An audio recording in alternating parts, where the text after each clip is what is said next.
Welcome everybody. This is the Steel City Robotics Alliance design review for the 2910's 2022 robot. So this is a general look at their 2910 2022 robot. I forget what their name for this is. For those of you who don't know, 2910, their lead mentor, Patrick, is the owner, and he produces all of the swerve drive specialty swerve drives. So this team's core foundation is swerve drive with a lot of other stuff going on. And they've gotten really well known for small, very nimble robots. So you can see this robot is probably about 26 by 26, maybe 28 by 28. Very, very tiny and very, very compact. One of my favorite robots for the whole entire season. They have a very nice Chief Delphi thread where they have graciously answered all sorts of questions about their robot. That's where I pulled some of this information from.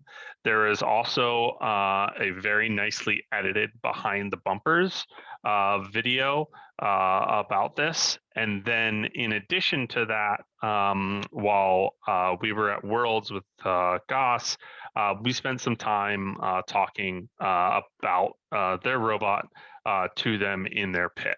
So really got a breakdown on the whole entire way that their robot functions. Their robot weight is 112 pounds. So they have about 8 pounds of withholding limit right there. Actually, they have more than that because you're at 125. I just continue to shoot for 120 because I know that we're going to overshoot, and I like to have a little bit of that. They have a vectored wheel intake, so that's these larger Mechnum wheels up front here that intakes it over. They are running the Mark IV eyes from Swerve Drive Specialties, and their whole robot has a 26 by 26 frame perimeter. They also are only 24 inches tall with the shooter hood down and the climbers down. So really a short, tiny little robot.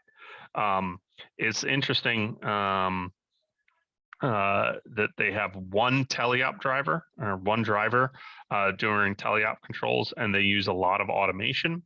They have a phenomenal multi-ball autonomous, and they have a full traversal climb right there. So I'll post these slides out for everybody to see and for everybody to be able to reference the links in here as well.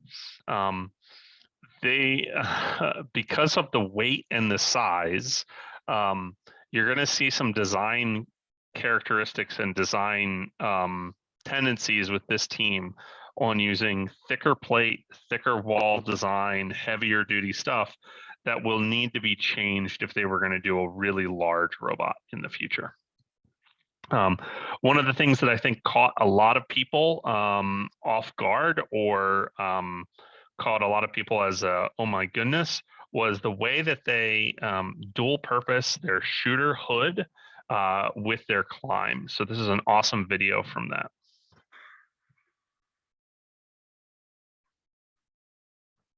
So they go for the midbar. Their hood goes all the way up. They use that to latch and to pivot. And then boop, hooks right off again. And bam, all the way up. So really impressive way of doing it. There's a benefit here that I would say is you're only dealing with one subsystem, right? You're dealing with this climber / shooter hood subsystem. However, there's a drawback of if that system breaks, you don't have a climber and you don't have a shooter. And the other thing is that there are obviously some speed and torque and power requirements there that are different for a system that is just your shooter hood and for a system that has to be strong enough to do the climb. So obviously, if you're just adjusting a shooter hood, it can be a small motor. It can be very, very quick. And if you're just doing climb, it should be a stronger motor. So they kind of did this. Their shot is amazing. So vectored intake. Hopefully these videos are showing through. That one kind of bogged down for me. Bam, bam, bam.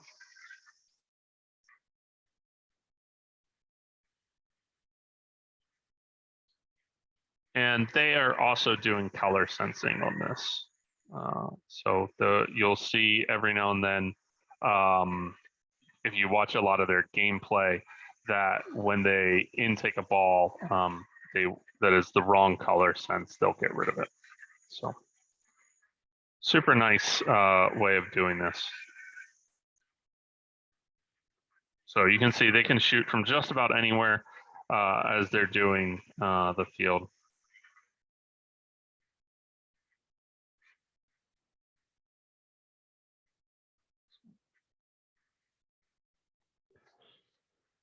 So there is a design strategy that they have that is an integrated versus a modular design strategy.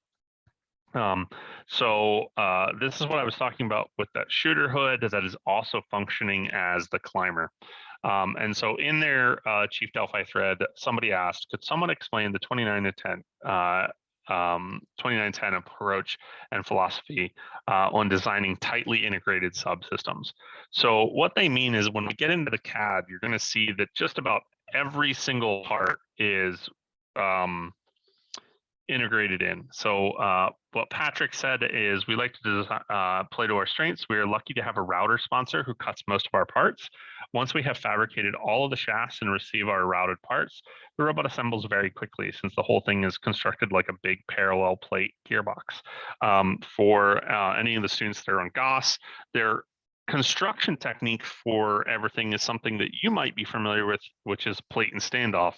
The only thing is that they're not using plate and standoff for their chassis. They're using it for all of the above items. They've liked this approach in the past and has decided to do it again for 2022. They saw a relatively simple way of doing a robot. And being locked into one piece side does make things more difficult. And so they really get things right when they're doing the first fabrication. So they double check all of their fabrication.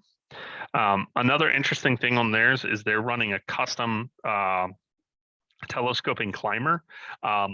And so if you take a look, you see these circled hooks. This is not that apparent when you're watching videos and or when you're watching or looking at the CAD, but their climber is 3 stages, and their telescope or the constant force springs that hold that telescoped climber down are really, really strong. And so each stage had 4 of these 2.3 pound constant force springs, and they give the part number. The total extension force was 18.4 pounds minus the weight of the stage. So if that whole entire system was constrained and they weren't running a brake on this system, they were just doing the power of the winch motor, the winch motor actually would get back driven by the force of the springs. And so unless they were giving it just a little bit of current to do the motors in brake mode. So if you look at the side of the shooter here, and let me go back. If you look at this rod going across here, you see that that's where the winch string goes down, but that rod that goes across there is also where these hooks hook onto. So the hooks are just pulled back by a little tiny form of surgical tubing. And so at the start of the match, what they would do is they would pull or energize the motors that would bring those climbers down just a little bit, and then that would undo the latch, and then they would hold that there, and pretty much prevent that from automatically going up if there wasn't power on the system. So really powerful telescoping climbers. Something that I don't think a lot of other teams did was have that powerful of springs in their extension. They also 3D printed their climber spools, and they did kind of an interesting climber spool here where they used a small string and they just did a corkscrew right around there that would allow this to spool up cleanly going across. And then once it would hit the flange, it would go back across. And they did use the inserts right here. What those inserts are is they're an aluminum insert that prevents the 3D printed hex shaft from just rounding over. Their whole entire hood was also 3D printed, and you can see it was 3D printed on a Markforged Mark II or a Onyx 1. Either one of those are pretty much the same printer. They did not use fiber reinforcement. They just used the chopped carbon Onyx filament. But their print for that hood and the gearing that adjusted that was a 5-day long print. And it cost about $280. So that's a pretty big commitment to say we're going to do this. But when that system is being used for both your climb as well as your shoot, it becomes pretty effective. They do all of their stuff still in SolidWorks, so they're not doing things in Onshape. I believe this is just because of what people are comfortable with. They might be transitioning, but they do things in this kind of mixed zone where they're doing a lot of Onshape principles of having a master sketch that controls everything, and then some other part studio, what people with Onshape would classify as a part studio. They're doing it slightly different. And so I like the way that they're doing their SolidWorks assembly. I think it works really well for a group of students and teams. So you can see this master sketch that has the whole entire ball path, so that you can see kind of their layout for the gearbox down below. You can see some of the other layout for intake, belting, their flywheel, and then their whole entire hood, and how that hood goes underneath where the regular ball path goes. So that's why they can have this super flat setup, is because that hood is nesting down right there. From there, and this is what I was talking about, where they're using a master sketch and then they're doing multi-body parts in SolidWorks. What most of you that are working with Onshape would be familiar with is this being classified as a part studio. And so from the master sketch, they then build a couple additional sketches and they build this whole thing. So you can see their intake right here, and then their whole entire main body. Their main body for this is pretty much all 3/16 and 1/4 inch thick plate. So super, super rigid structure, and it is all plate standoff. So that's what they're doing. And I would say that what they're kind of doing with this multi-body parts in SolidWorks is they're treating SolidWorks almost how Onshape design works. And so that's nice, and it allows them just to generate out DXFs that go to the router and still get things structured. Power transfer is done through the belts. And so they have two independent motors for the main flywheel and the top rollers. And they did the same exact design in 2021. And so you can kind of see how they're doing this on 2021's robot, which looks really, really close. And they have the 2021 design thread as well as 2021 robot CAD. And there's a ton of similarity there. And then 2021 robot software. that was all posted. When I had initially done this whole presentation and put this together, it was back in May, and I don't believe that they had their 2022 software posted out at that point. But you can see what they're doing is essentially an independent roller, but it is going through this point. So the bearing right here is pressed in on this and is just spinning on this shaft. And so it's like a dead shaft there. So the power just goes right there up to here. And on the opposite side, if you were to look on the opposite side of this roller, there would be a motor over there that would be driving the flywheel. So this assembly where it's going motor to pulley to the top is just powering this. Does anybody have an idea of why they can't just go from right here at this bottom roller directly up to the back flywheel shooter? Because the hood is rotating, so you can't have it like that. Exactly. You have to have it from the center of rotation. Correct. The belt length would completely and totally change for you.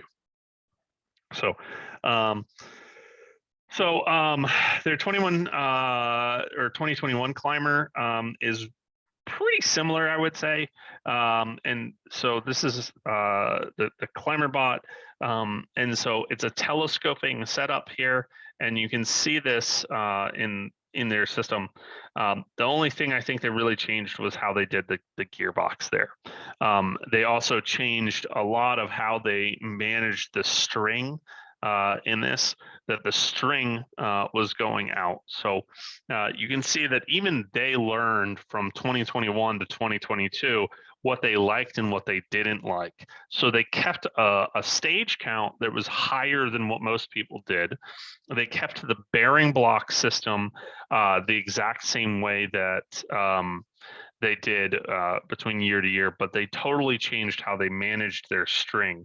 They were not running their string internal or anything else. They in 2022 they ran it external down to that winch spool, and it worked out really well for them. So this kind of goes into some of their multi-body parts. How do you work on the design thing there? And what they're saying is essentially during split bodies, it slows them down. So they're really liking this multi-body SolidWorks feature, which I think is what most people are doing on Skip.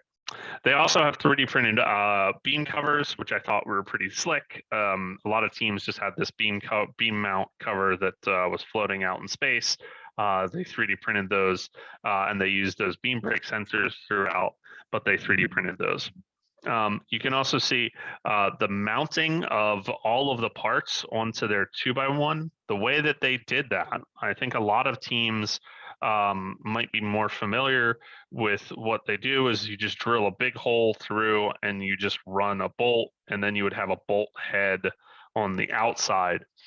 This causes an issue where you're compressing 2x1 tubing through the center because it's not a solid body.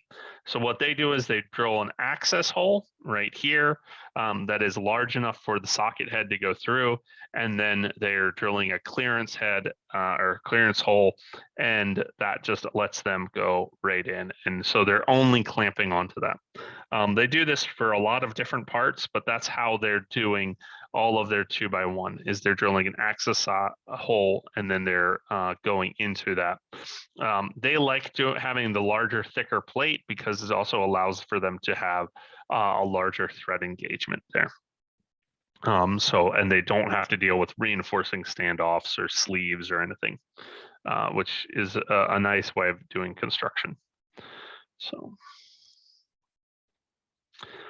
Their bumper mounting is really slick. I spent some time looking at how they're doing this. So essentially they have a permanently mounted standoff that is anchored onto the 2x1 right here. And then they have 1x1 mounted onto their bumpers.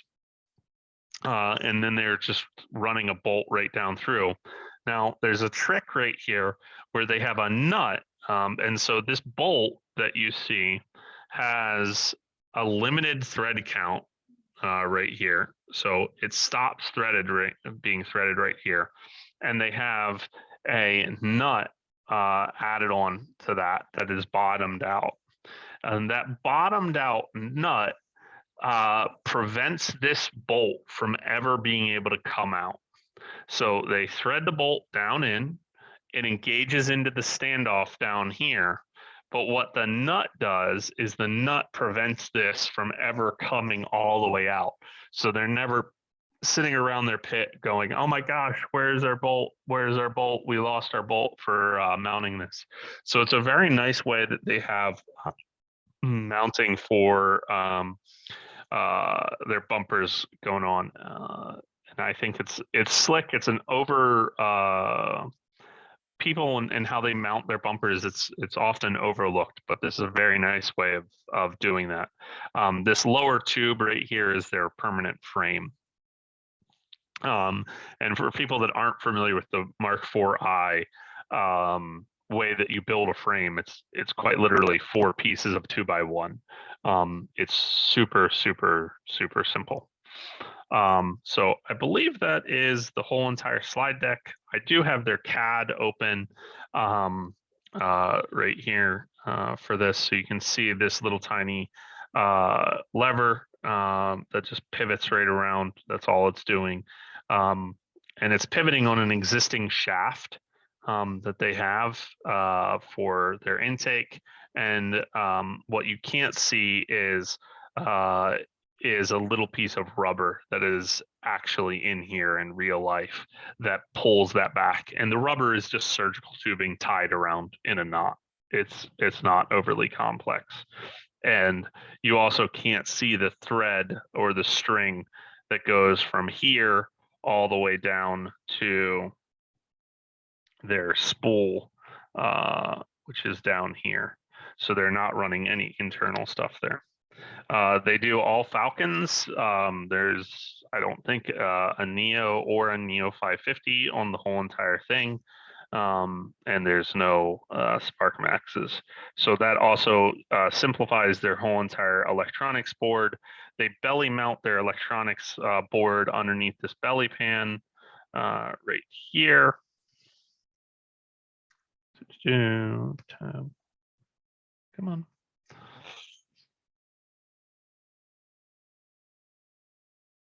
We'll see if SolidWorks likes to hide something for me.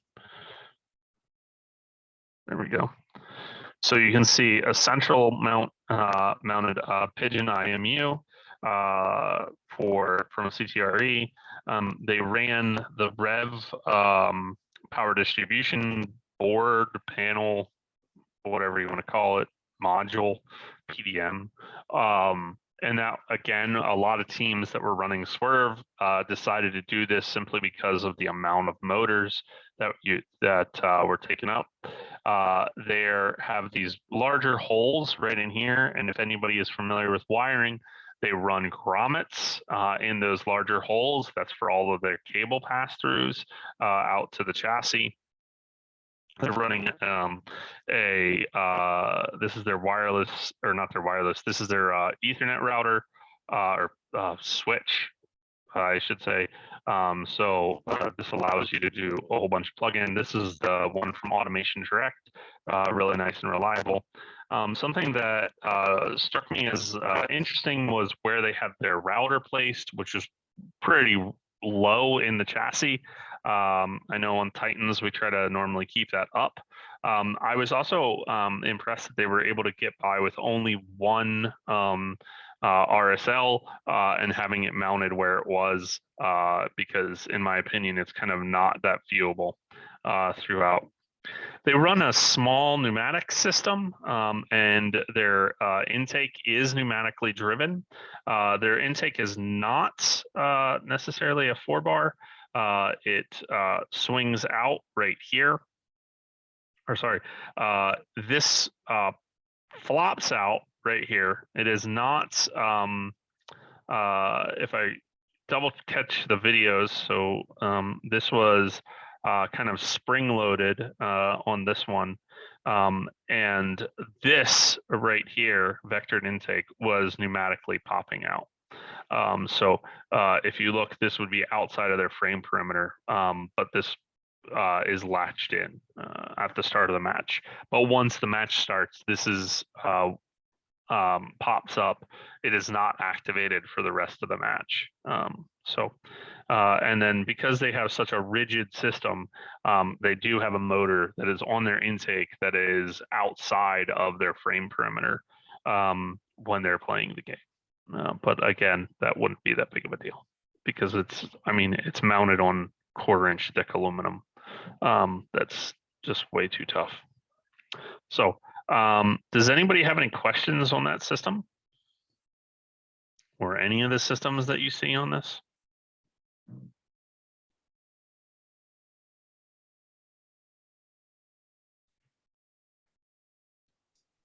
Are they running a like a bumper bar on their robot for like No, they aren't. You're talking about right down underneath here for the balls. Yeah, they are not running a bumper bar on that at all. Okay. No. And their battery is smack dab in the middle of their ball path. So Oh, I had a question. So do they tap their holes for their plates, or do they just do a nut and bolt? No, everything on their plates seems to be tapped. Okay. So yeah, and that's one of the leverages.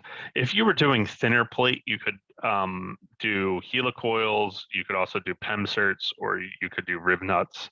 And I would kind of do that in that order if you were worried about the threads pulling out. But believe it or not, I mean, even 1/8 inch to 3/16 inch aluminum is pretty tough at not stripping out for the usage that FRC gives it.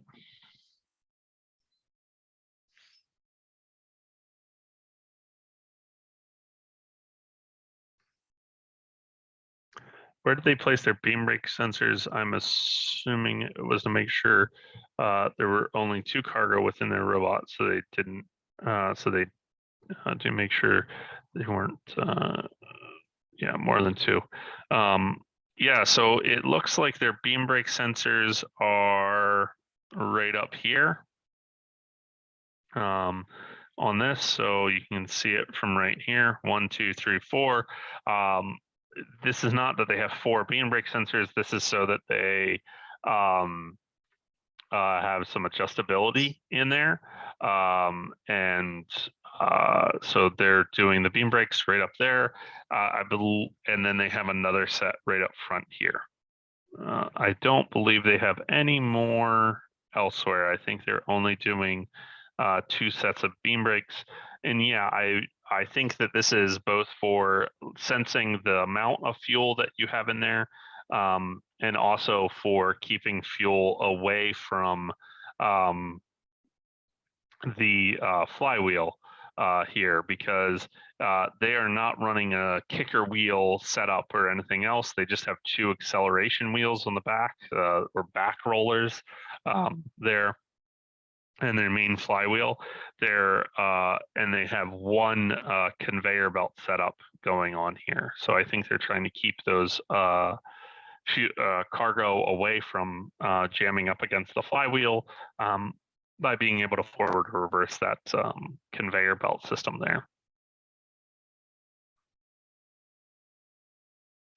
What was the adjustability for? You said that they had color sensors. Where are they placing those? So I'm not 100% sure where their color sensor was. I believe that they had a color sensor on this. This is that little tiny 3D print and mount that you can see for their beam brake sensors. What was the adjustability for? They were just making sure that they had some form of adjustability in this, because while they probably possibly prototyped this, they still wanted a little bit of movement to be able to dial it in. And so if you look at the adjustability between these they had probably about 3-4 inches of adjustability. So if their math didn't work on that master sketch, then they were able to just move it around and still get a system that worked with the beam brakes.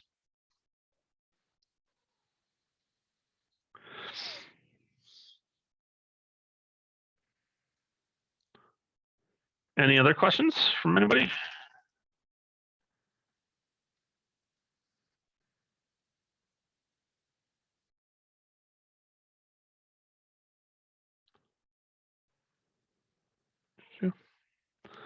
Did they automate their hanger system? Most certainly. Like I said, they had one operator during teleop, and the rest was all automated. You know, their climb was one of the most reliable in the whole entire field. You know, this team was on Einstein and gave the winning alliance a run for their money. So yes, it was fully automated with that one climb. They also had ridiculously good targeting algorithms too. I don't know if they did shoot on the fly. I don't think they had that, but their shots were getting off ridiculously fast and good in general. So,